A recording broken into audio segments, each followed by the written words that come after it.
Hello, book lovers! I'm Rachel Barenbaum, author of the novel Atomic Anna, and you are listening to Check This Out from New Hampshire Public Radio. Check This Out is a series where I interview emerging and diverse authors you may not have discovered yet. A series brought to you by New Hampshire Public Radio and the Howe Library in Hanover, New Hampshire. We have a lot of really exciting books and authors coming your way next spring. Stay tuned, that lineup is coming out soon. Today, my guest is Alison Espach, and we are discussing her brand new novel, The Wedding People. Before we start, I just want to warn listeners that we will be discussing suicide during this episode. If you or someone you know is struggling or wants help, you can reach out to the National Suicide Hotline, 988 Lifeline, or find resources on our website. Today on Check This Out, we're discussing Alison Espach's novel, The Wedding People. This book opens with the protagonist, Phoebe, arriving at a grand resort in Newport, Rhode Island. She's been dreaming about this glorious trip with her husband for a long time. Only at this point, he's left her, and now she's alone. Phoebe arrives with no luggage, no plan, except for one, to indulge herself for one night and then to kill herself. Only she doesn't do it. Instead, she finds herself. And I know this sounds like a really dark and heavy book, but it's not. I promise it's actually really fun. Alison Espach, thank you so much for joining me today to talk about your brand new novel, The Wedding People. Thank you so much, Rachel. I'm thrilled to be here. I'm so excited to talk to you because, like I said, it sounds like this is a heavy novel, and it is in some ways, but also there's a lot of lightness and hope and really just beautiful, funny scenes in this book, and we're going to get to them in just a minute. The book is focused on Phoebe, who is an adjunct professor who has lost everything. So when we first meet her, her husband's left her, the cat she loved died, she even lost her office. And she's now in this tiny little alcove next to the copy machine. She just walks out of her life in the middle of teaching a class, books the trip that she's been dreaming about, and leaves without telling a soul. When she arrives at the resort, she realizes she's the only person there who's not a part of this wedding that's taking over. And she knows nobody. But she meets the bride. And from there, the book just takes off, and it's compulsively readable. So there's just a lot of different things going on. We have the heaviness, the lightness, the hope. Alison, when people ask you what this book is about, what do you say? I say so many different things. I keep workshopping my answer to this question because to me, the book is about so many different things. It's complicated to me, but I mean, I think the short elevator pitch really is that this is a book about a woman who really doesn't believe her life can go on, and she doesn't see a way out of her pain and can't imagine a new life for herself and slowly figures out how to do so with the help of other people, with the help of these wedding people, these kind of unexpected companions that she gains for a week. So yeah, really thinking about this as a book that captures those small, sometimes invisible ways that we're inspired or encouraged to just take a step forward. And to the question of, is this a really heavy book, or how do you have humor in something that's so heavy? How do you talk about that? Yeah, I mean, to me, I just don't know what life is without humor. I mean, to me, it's not even a choice. It's just in there. It's just inseparable from the tragedy and tragedy and comedy feed off of each other. They give each other life. When I think about the humor of this book in particular, I think about the fact that, well, on its own, Phoebe's suffering, Phoebe's pain, her sense of isolation, right? That's not funny. That's not the funny part. That's always sad. But when you think about sadness and the way that the world kind of forces our sadness to be juxtaposed with a million other things. Like when Phoebe steps into the elevator, when she walks into that hotel with the bride for the first time, the intensity of her feelings are up against the bride's total indifference and superficiality and sort of obsession with her wedding. And that incongruity, like that juxtaposition, to me in my life has been funny. It has produced like actual unstoppable laughter to me. So, and that's important, right? Though that humor plays a role in getting us outside of ourselves for just a moment and allowing us to connect with something or someone else. Can you read a passage so we can hear your voice? Sure. Yeah. So the passage I'm about to read is that passage that I just mentioned, where Phoebe and the bride are in the elevator together for the first time. And the bride wants to know what Phoebe is doing here because no one is supposed to be here if they're not there for her wedding. But if you're not here for the wedding, then what are you here for? The bride asks in a much lower pitch, as if her real voice has finally emerged. Because now, in this private space with a person not attending the wedding, the bride doesn't have to be the bride. She can speak however she wants, and so can Phoebe. Phoebe is not high bun or neck pillow. She is nobody, and the only good thing about being nobody is that she can now say whatever she wants, even to the bride. I'm here to kill myself, Phoebe says. She says it without drama or emotion, as if it's just a fact, because that's what it is. She waits for the truth of it to stun the bride into an awkward silence, but the bride only looks confused. What did you just say? The bride asks. I said, I'm here to kill myself, Phoebe repeats, more firmly this time. It feels good to say it out loud. If she can't say it out loud, then she probably won't be able to do it. And she has to do it. She's decided. She's come all this way. She feels relief as the doors begin to open, but the bride presses the button to close them. No, the bride says. No? Phoebe asks. No, you definitely cannot kill yourself. This is my wedding week. Your wedding is a week? Well, like 6 days if you want to be technical about it. That's a long wedding. Phoebe's wedding was a single night. She had tried not to make a big deal out of it, and why? It seems silly now not to have celebrated something good when she had the chance. But Phoebe and her husband were a year out of graduate school, trained to live on a stipend with a cheap bottle of wine and a nice tree in the distance. And a wedding was such a spectacle, Phoebe thought. Every time she ordered flowers or sampled another piece of cake or told her friends how happy she was, she got this horrible feeling that she was bragging. A week is actually pretty standard now, the bride says with a tone that makes Phoebe feel old. And people are coming a long way to be here. But Phoebe doesn't care. This is the most important week of my life, the bride pleads. Same, Phoebe says. Thank you. That was Alison Espach reading from her brand new novel, The Wedding People. If you're just joining us, I'm Rachel Barenbaum, and you're listening to Check This Out from New Hampshire Public Radio. And right there, we see the really heavy moment where Phoebe admits, I'm here to kill myself, and the ridiculousness that is Lila, the bride, who just says no because it's my wedding, right? And in a sense, that's funny because or strange, it just catches you because you want someone not to hurt themselves because you want them to be okay, not because it's your wedding, right? There's that ridiculousness in there. How did you think about that?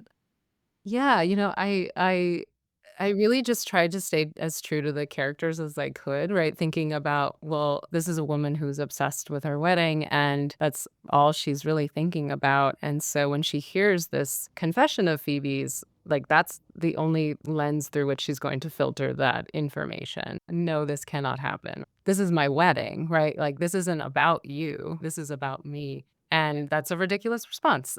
No one should say that. And yet at the same time, I was really intrigued by her response when I wrote it. I didn't know quite why I was writing it that way at the time, but I just felt like this is a woman who's kind of policing the tone of this space for a week, and any whiff of sadness she's going to stamp it out. And so no, that self-policing that I think we all do in some ways like really came out kind of externally through the bride's mouth. When I was reading this book, I kept thinking to myself, the author, Alison Espach, had to have been to many, many weddings. I feel like she knows wedding people like nobody else. And then I found out that, in fact, you did used to work at weddings. Tell us about that. I did. Yeah, it was really fun. It was as fun and as boring and terrible and wonderful as you would imagine. Going to weddings over and over and over again, right? Going to multiple weddings per week, right, is a ridiculous way to live your life. But I loved it, I used to work as a photo booth attendant back in like 2009, I believe, 2008. And this was really at the beginning of people renting photo booths for their weddings. Like, I wasn't used to seeing it there, and the guests weren't used to seeing it there. So, essentially, I was there to say, like, "Yes, this is the photo booth from the mall, that's what it is, and you can go in it, you can use it for free." But I was told to dress for the event. We didn't have uniforms, so I was always wearing a cocktail dress, and so people thought I was a wedding guest. So, I would just be asked to stand there all night looking like a wedding guest, and I looked, I'm sure, extremely sad, extremely bored, talking to no one, right? So this attracted a often very lonely or upset person at the wedding. They saw an ally in me, like, "Oh, I can go stand with her. She hates this too." And it was just so interesting, the conversations that I would have with people in that moment, right? Like, especially after they found out I was an employee, that I wasn't part of the wedding. That's when they would get really honest with me and tell me what they thought about what was going on at this wedding, right? Like, I got the actual dirt. And so that really, I didn't know it at the time. I mean, I knew that weddings were interesting and that I knew I was going to end up writing about this experience in some ways, but I couldn't have predicted that it would end up being this novel. But for me, it was that perspective of the stranger at the wedding that was always so interesting to me because I got to know the truth, right? I got to hear people's complaints. I got to hear their grievances with their relatives in the way that, they're not gonna share this with the other wedding guests because there's something at stake there. They're trying to manage those relationships. So that was Phoebe, that was the role I wanted her to play. So in your novel, The Wedding People, she really hears all the stories, all the things that people don't want to say to anyone else.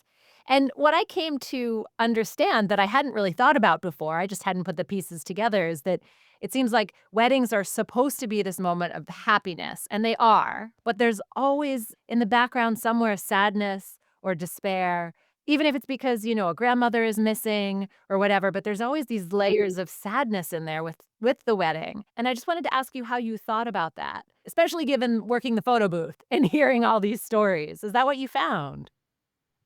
Yeah, I mean, when I was working at the photo booth, a lot of those conversations have vanished into the abyss of things I just do not remember from my 20s. But I do remember a few people were recently divorced. I remember someone was saying, "Everyone's just so awkward around me now, like, they don't know what to say," and I don't know, that stuck with me, and I think that really was something that I brought into Phoebe's character, this idea that, after her divorce, like, her role as her husband's wife has changed, right? And that's how people used to see her at the office, and now they just don't know how to be around her. So certainly that, but I mean, to your point about just like what we bring into a wedding, yeah, I mean, I think a wedding is so, not all weddings are this way, especially not the way that this particular bride's wedding is, right? This is an extreme wedding, but there's so much money that goes into them, so much planning. They're so romantic in theory that I think wedding guests are just terrified of ruining that in any way, right? And anytime you go to a wedding, you're like, okay, do I have my dress? Do I have my purse? Or like,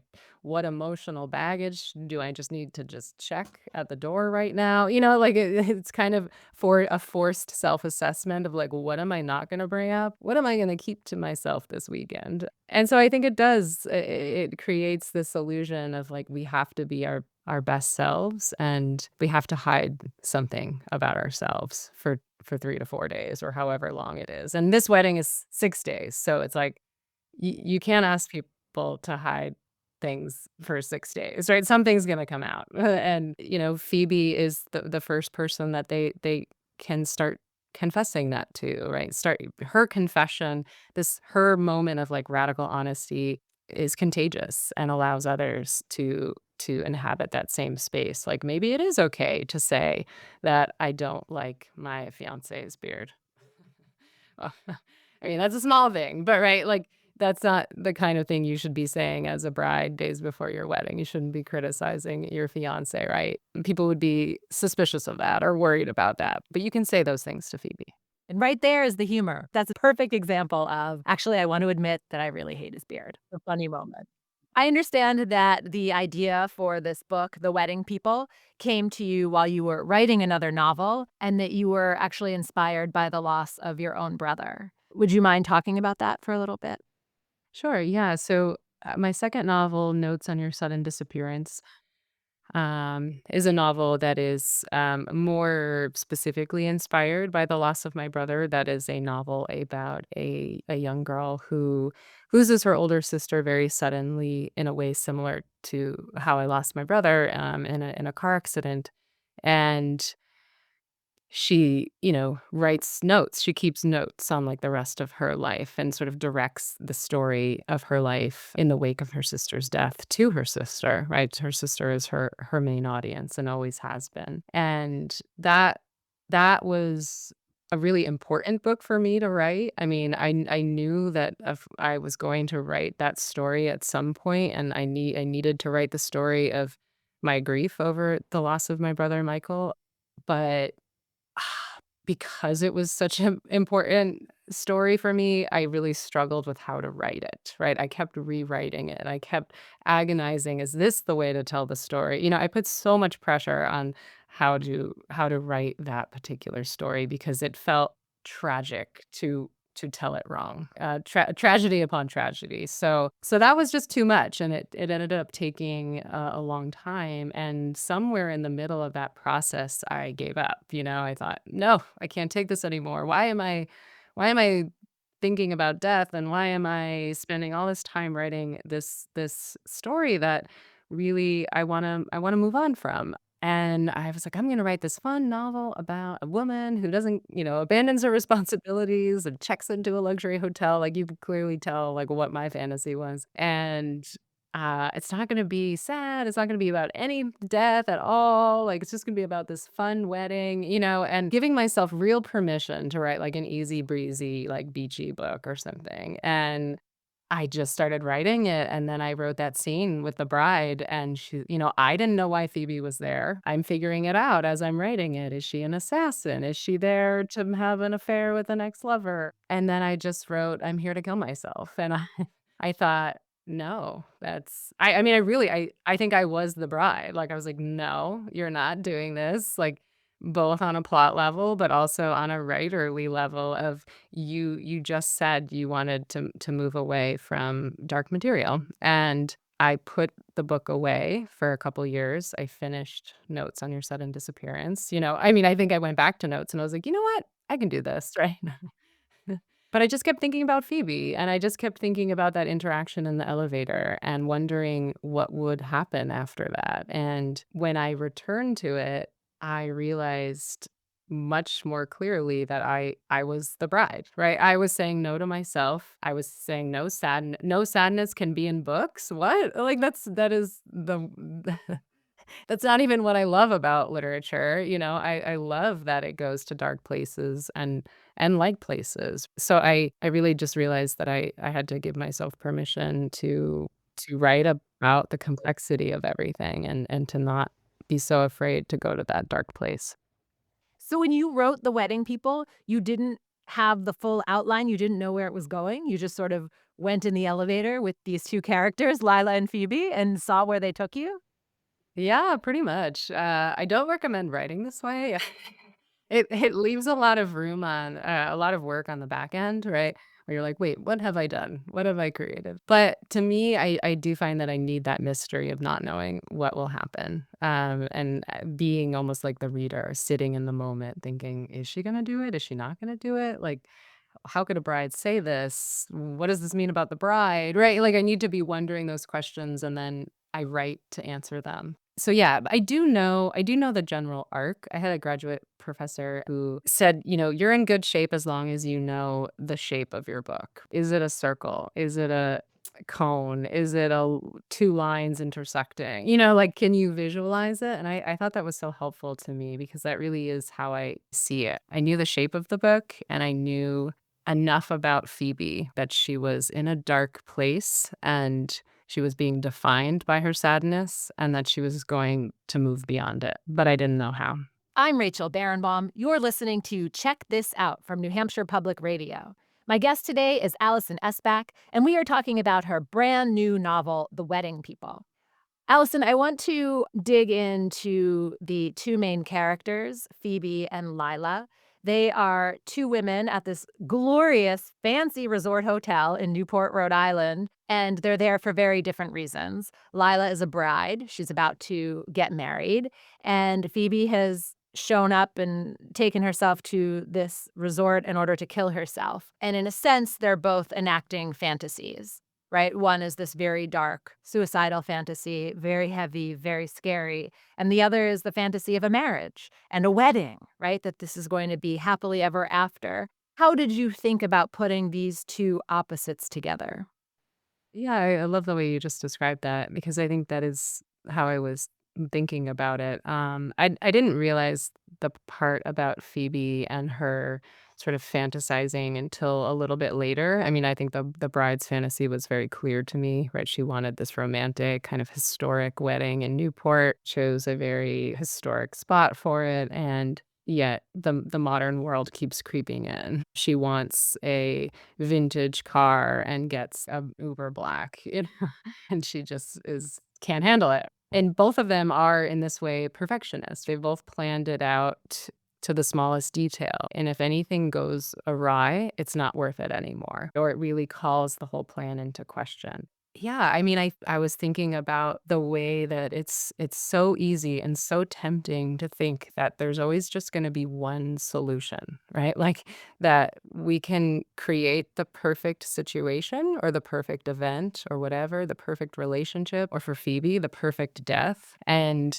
that's going to be the only solution to all of my problems. I find myself very guilty of that kind of thinking. It's very tempting for me because it's a fantasy, right? Oh, I don't have to do 7 different things, right? I just have to do this one thing and I have to do it perfectly. And that's just not in my experience, that's not how life works. Either the thing itself that you're working on can't be perfect because nothing can be perfect when you're trying desperately to make it perfect, right? It's like that desperation is already the imperfection of it. Or because you go through it and then you're still you, right? Like, and your problems still follow you, and in fact, they haven't solved everything. So this book is really about these 2 characters, like, helping each other along the way before they get to that moment, right? Before they realize after the fact, or for Phoebe, who cannot realize it after the fact, that this isn't the only way to live your life, that there are other options available to you, you just have to learn how to see them. So we're talking about fantasies that each woman, Lila and Phoebe, are living or have these fantasies inside of them. One is Phoebe wants to kill herself, and Lila wants to have this glorious wedding. But I want to stay with Phoebe for a little bit longer because this idea that it's a fantasy, it was something that she sort of dreamed about, but could she actually do it was the next question. And I thought one of the sort of writerly things that you did that I really admired, I loved, was you used the third person for her. And so you sort of gave us distance from Phoebe in a way that I thought mirrored her own distance from her plan, that I never actually believed she was going to go through with it. I just wanted to ask you about that choice to use the third person and to use perspective as a way to help us understand her character. Yeah. The third person is it's like a third person, a close third person, right? So it's sometimes we really do feel like we're in Phoebe's mind and then sometimes we're able to step back and actually look at Phoebe, which I think is important in this book to gain that distance, both from Phoebe herself and also from the intensity of her plan and to see her kind of in context more and not just see her only as she sees herself. So yeah, so that was an important decision for me as a writer and one that really unlocked the writing of it. I knew as soon as I wrote that scene that she wasn't going to do it, and so I'm glad that you also felt that too as a reader. I really didn't want the reader to be worrying about that. Anyone who has dealt with depression in their life or, known someone who has been suicidal, like, that's a horrible worry to have. Is not that wasn't the dominant experience of the book, right? So, I wanted it to feel pretty certain that she's not committed to this. I mean, she's committed to this plan. She's telling herself she's committed to this plan, but we know she's really not. And I think it's that this is her first moment. She's been depressed for about 2 years, and she's been going through the COVID isolation of lockdown alone, I mean, it's a really extreme circumstance too. And this is the first moment where she is able to try to make a bad situation better. I know that's sort of like a weird way to think about it, but she's imagining the most beautiful death, the way like someone might die in one of her romantic books. It's the act of imagining something lovely. And I think it's that creative act of imagining this that is ultimately the thing that makes us feel like, okay, she's going to be okay. She just has to channel this in a different direction.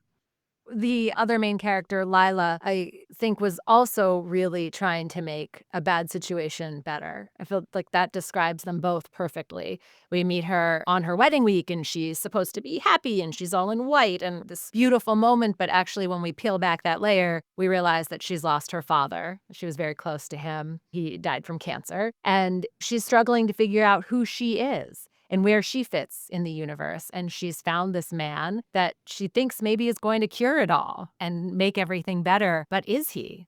And to make it worse, her father set aside this money for her to get married. So it's this feeling that this is the solution, right? Okay, like I can do this because this is the way one is supposed to live their life, right? And I think, when you start to lose your parents or like when you start to lose anyone who's really been the primary caretaker of you for your life, that's so unsettling. And I think a lot of people kind of desperately scramble for a new framework. Like, okay, these people are no longer going to the people who are always looking out for me or who are always thinking about me, right? And I think for Lila, the bride, that was really the role her dad played, or that's how she saw her dad.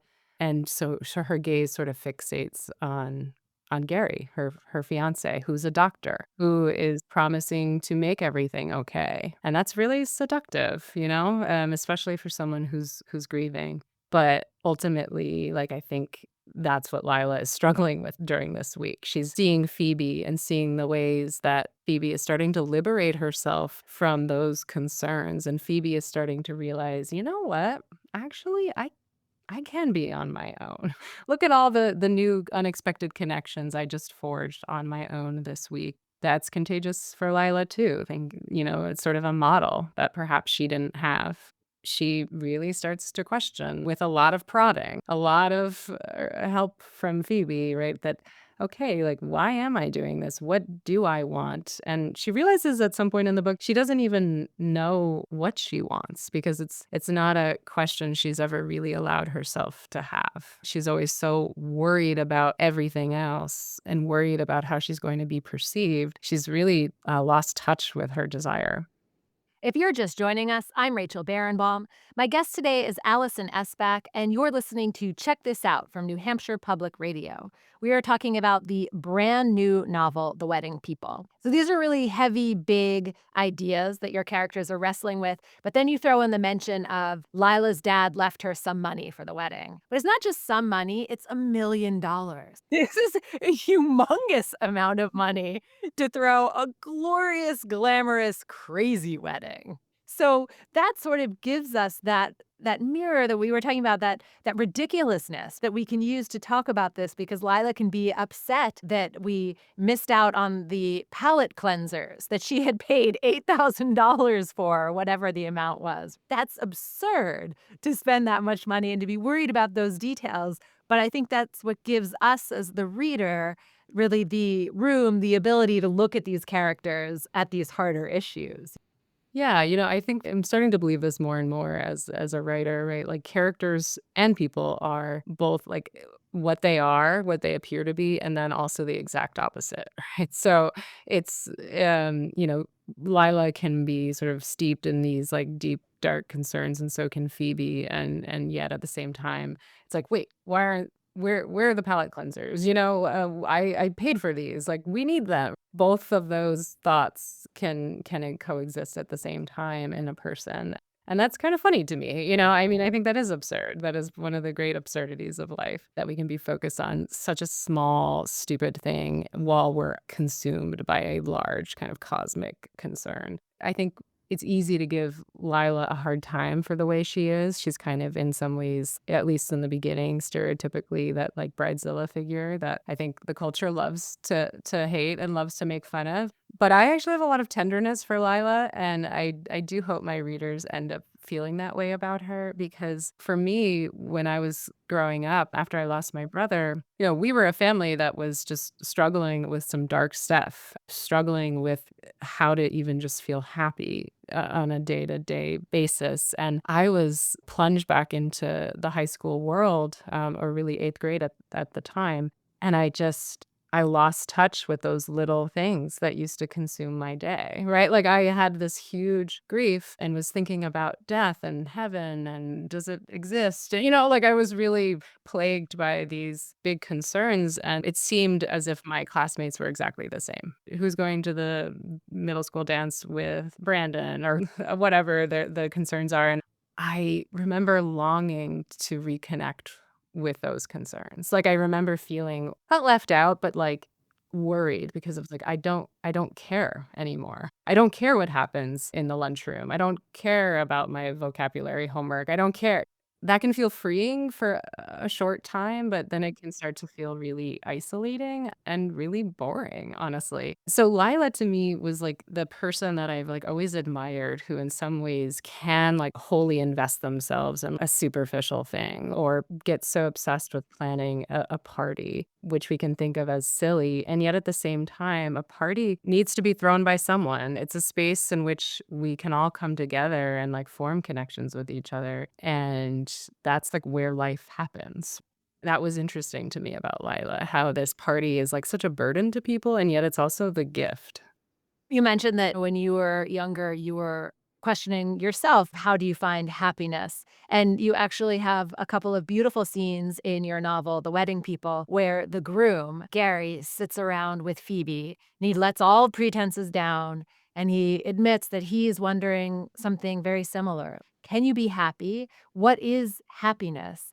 And I loved how he said, maybe happiness isn't something that's continuous. It's sort of something that you could be happy for a moment or a day or a few hours, and then you can sort of go back, right? It's not a constant state. And I loved that your characters were grappling with that. How did you think about this question of what is happiness for the characters, and how did you balance that in your head as you were writing this?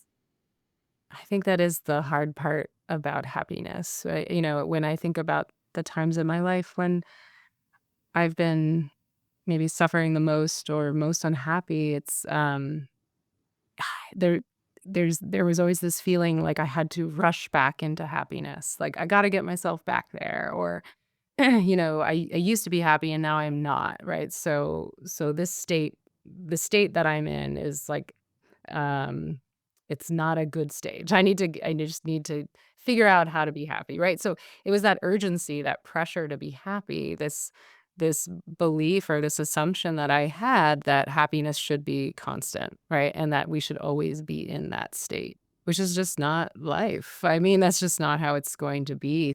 I think Gary is the one who is articulating that. Gary is thinking about the periods of his own life, being extremely happy with his wife and his little family that he was building, but then he lost it. And what is that? Does that mean happiness is gone from you forever? No, I would hope not, and I think Gary is starting to realize that at this wedding, that he's moving out of a phase of unhappiness where he, like Phoebe, is just starting to realize that maybe I can feel that feeling again, but knowing this time around that it's not going to be permanent because it can't be, and I think when we think that way, it both takes the pressure off of it, removes some of the anguish of it has to always be this way, it has to always feel this way, but I think it also just, I don't know, it just paves the way for a more realistic relationship, a more realistic approach to being a person.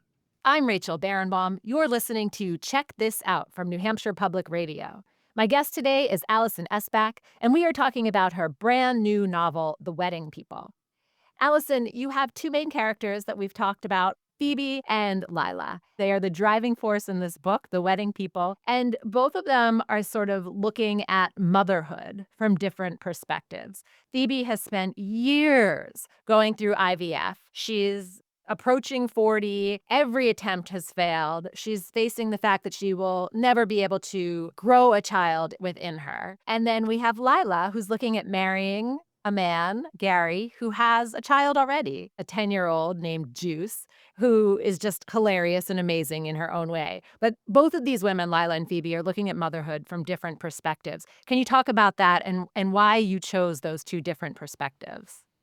Yeah, I mean, I think as if we can get as many perspectives on motherhood, the better off we are. I grew up with this sense that there was kind of only one way to be a mother and only like one way to be like a happy woman, which is to have kids. And that I wouldn't quite know what life is really meant to be and what it's meant to feel like without that experience. And I think that very narrow view of motherhood is what creates a lot of Phoebe's suffering when she goes through a failed IVF cycle after failed IVF cycle. It's this sense of, oh wow, I'm really not going to get to have that experience, and I'm going to be doomed because of it.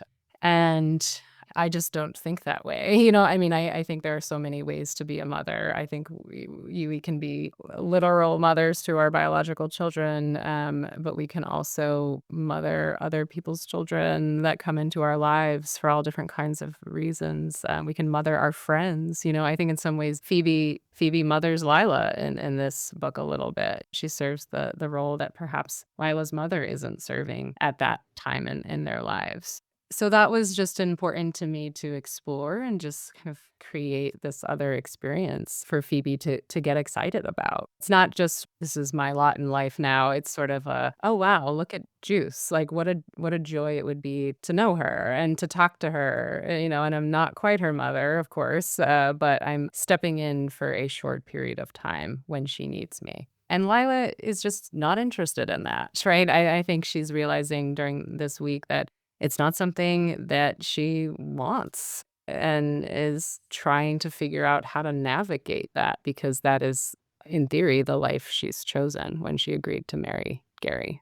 So we have these two women who are looking at becoming mothers or want motherhood. And then we have missing mothers in this book, The Wedding People. So Phoebe's mother died. She grew up without a mother. And Lila's mother is sort of there, but she seems to be drinking always in the afternoon. And as we get to know her better, we actually realize she's also trying to figure out where she fits in this life, what her future is going to be, who she is. But this idea of these missing mothers also is just as important to this question of what is motherhood, I think, as actually having children.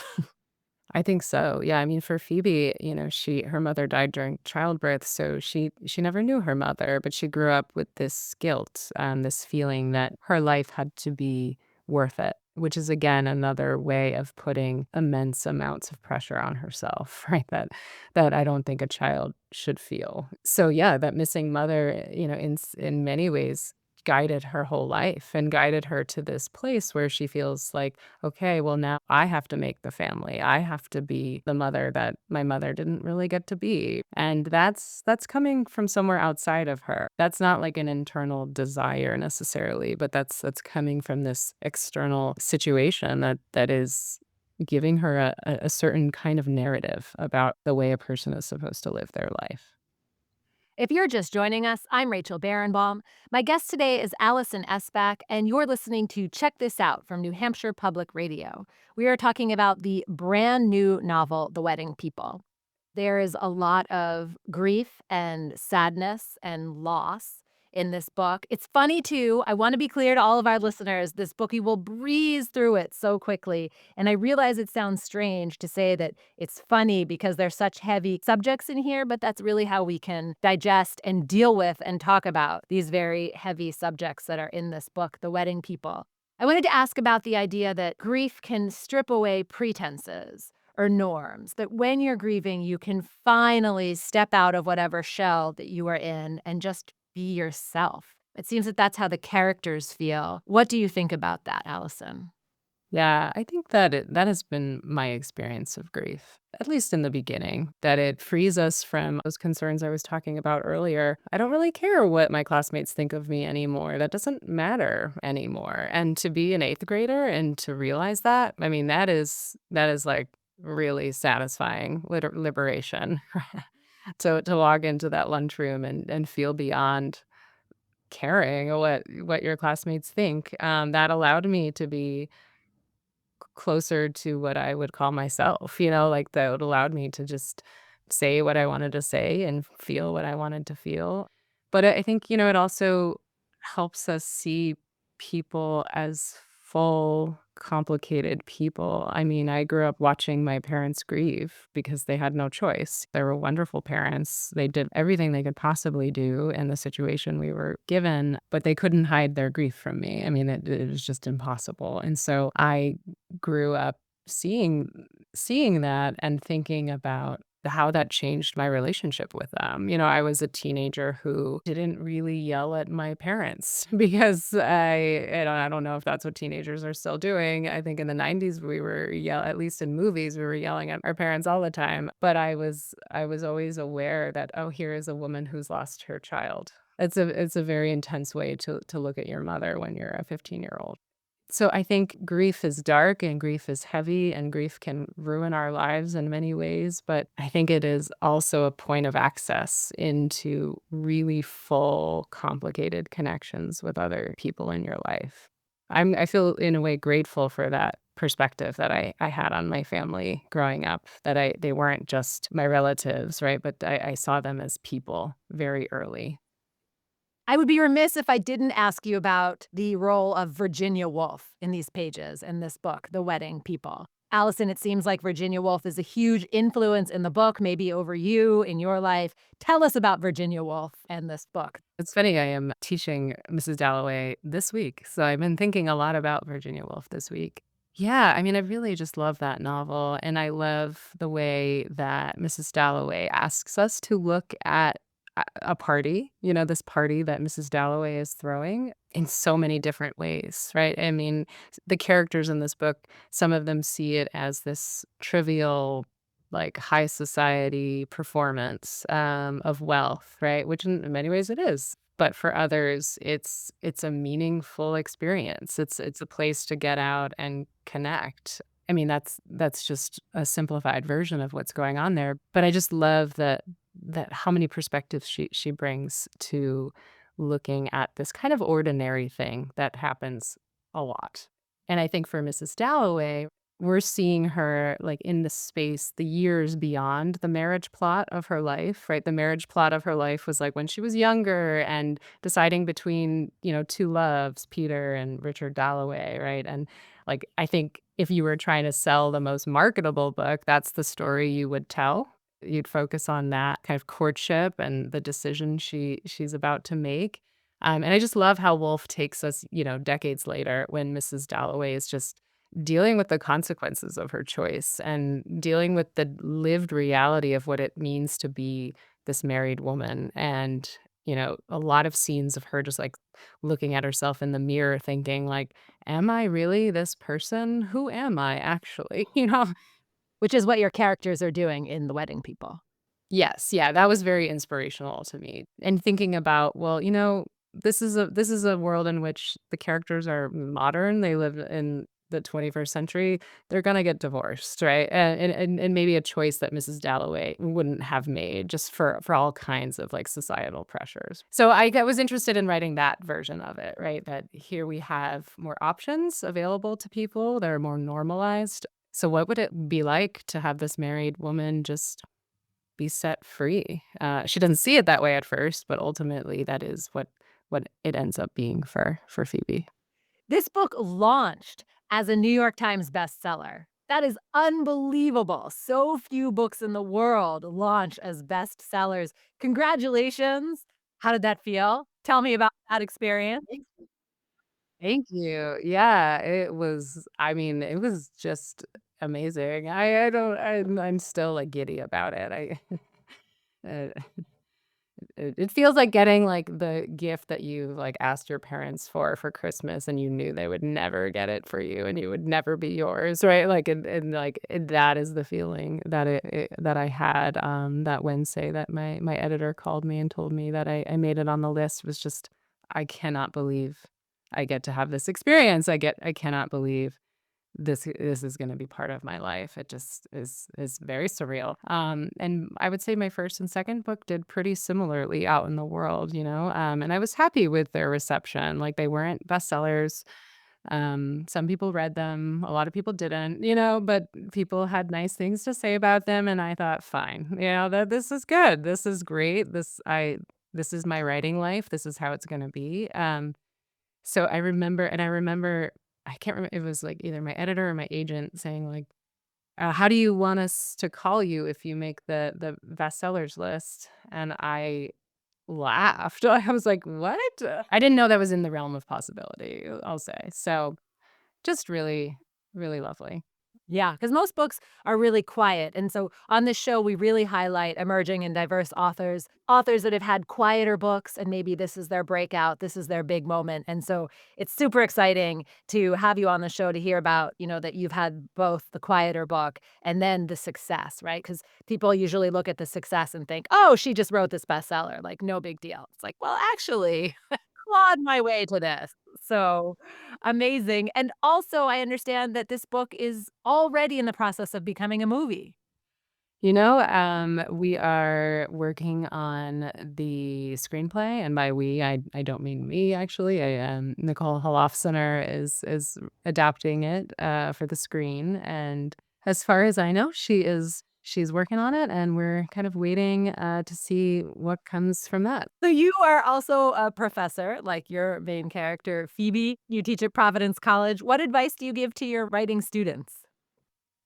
I give a lot of advice for probably I'm like, that I probably have too many slogans going on in the classroom, but I will say, the most important thing, at least for me, when I think about what has helped me get through my years of writing indecision, writing doubt, writing struggle, is learning how to trust myself as a writer and thinker, and allowing myself to say that I think something is good, and saying that is enough to trust it. That took me a long time. I mean, I truly think I just started to really figure this out as a writer. But so much of, I think, when you're young, you don't trust yourself, right? You're always saying, "Read this" to someone else. You're outsourcing the opinion to someone you think is better than you or has more authority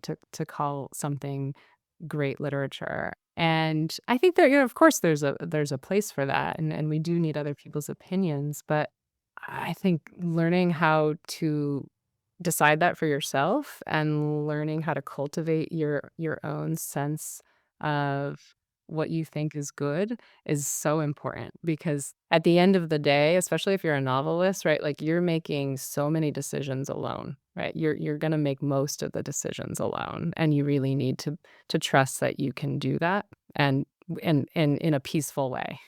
So many years were not peaceful, where I was like, is this good? Is this not good? Is this terrible? Right? And I look back at that as not wasted time, but it felt like wasted time when it was happening, and it felt like anguish. Yeah. So I tell my students to just start being kind to themselves now, right? It's a practice. Start saying, "I think that's good because I like it," and really allowing yourself to just leave it at that. Alison, thank you so much for joining me today on Check This Out. It's been such a pleasure talking to you about your new novel, The Wedding People. Thank you so much, Rachel. This was a really great talk. For listeners who may be struggling with suicide or know someone who is, please call or text the National Suicide Hotline at 988, 24 hours a day, 7 days a week. They are open. You can also find more resources on our website, nhpr.org. I'm Rachel Barenbaum, author of the novel Atomic Anna, and you have been listening to Check This Out, where we dive deeply into the works of emerging and diverse authors you may not have discovered yet. This conversation is a partnership between New Hampshire Public Radio and the Howe Library in Hanover, New Hampshire. I'll be back in the spring with a whole new lineup of exciting books and authors. Make sure to check this out. Our producer today is NHPR's Jessica Hunt. The Howe Library Director is Ruby Simon. NHPR's Program Director is Emily Quirk. The show is sponsored by C&S Wholesale Grocers Family of Companies, the Jack and Dorothy Byrne Foundation, and the Howe Library Corporation. Remember to go to your local library or local bookstore and check out all the books you hear about here and love. Thanks for listening. See you next time.